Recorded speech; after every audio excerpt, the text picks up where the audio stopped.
Question. Have you ever walked into a room of people without knowing anyone? I think we all have. Anyway, that is pretty much the subject of day 4, the death of the tip.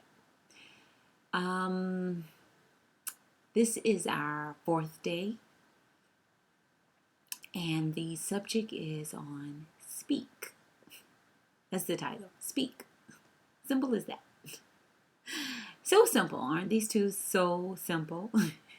Anyway, so far you've learned that you're valuable, that your customer pays you, pays the bills, makes the business operable in terms of being able to finance the business. And you've also learned that you need to know your product.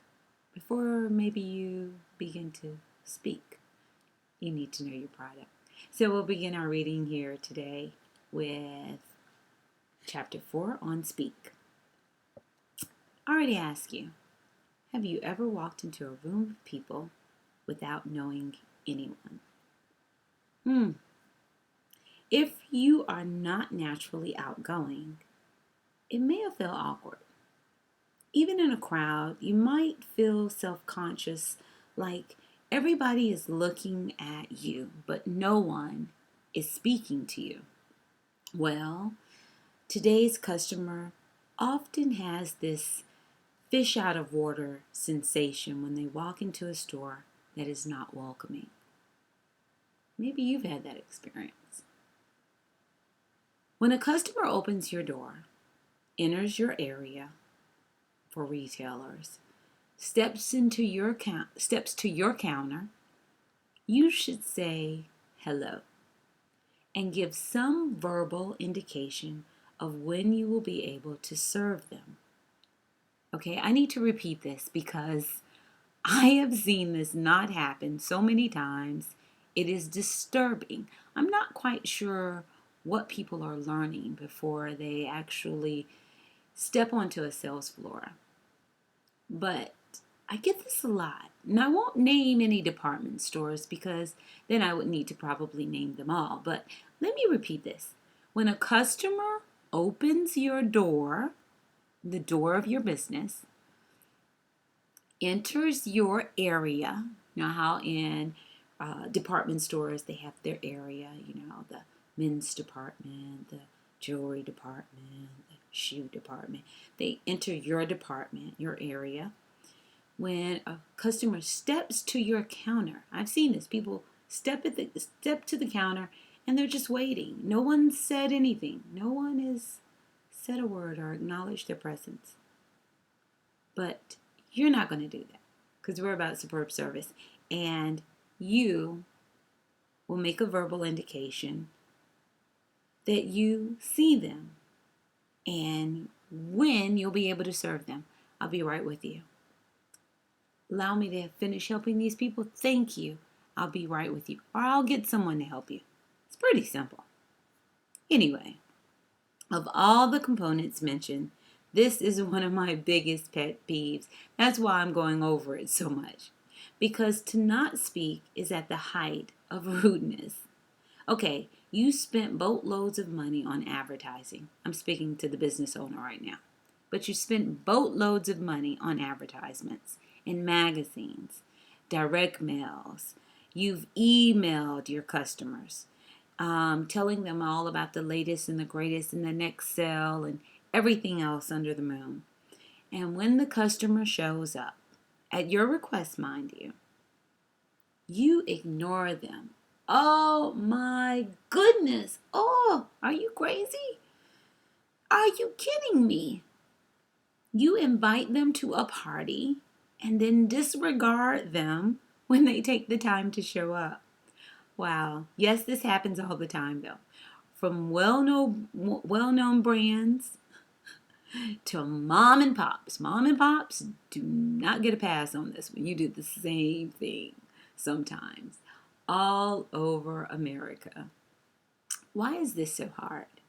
It is amazing how many customers are ignored and their presence unacknowledged. This is a basic, if not the basic rule of customer service. Customers should never feel they are on the defense. Customers should never feel they are on the defense. The quickest way to counter this emotion is with a greeting. Speak. Instantly, the atmosphere changes and becomes pleasant, a nice environment in which to do business, which is the purpose of the business. Wow. Break the ice. Speak. Get the customer off of the defense. They're not your enemy. Don't make it that way. Don't even set a stage to allow that. For those of you who are feeling the customer out first, I got those, I'm feeling the customer out. I don't want to irritate them. I just want them to roam around for a little while and then I'll, approach them. A point of advice. When the phone rings, do you pick it up without saying a word? No, you don't. Do you pick up the phone? The phone rings you. And you wait for them to speak? Okay, same situation. Same rules apply. Think of the next introduction the same way you would treat a telephone call. The door opens. Okay, like the customer's calling. The door opens. The customer steps inside. It's like you picking up the receiver. The customer senses you are not prepared to do business because there's dead silence. The customer leaves. The customer hangs up, essentially. No one would act like this on a business call. You just wouldn't do it. So why do you do it in person? When the call comes in, you should immediately respond, "Hello, this is such and such. How may I help you?" Or whatever your greeting is, your standard greeting for your business. Some of you have certain things that you're supposed to say that you aren't saying. So why are you screening your potential customers when they come through the door? Okay, we don't screen our business calls, so why are we doing it when people walk into our actual, department or area or office? The same rules of communication apply.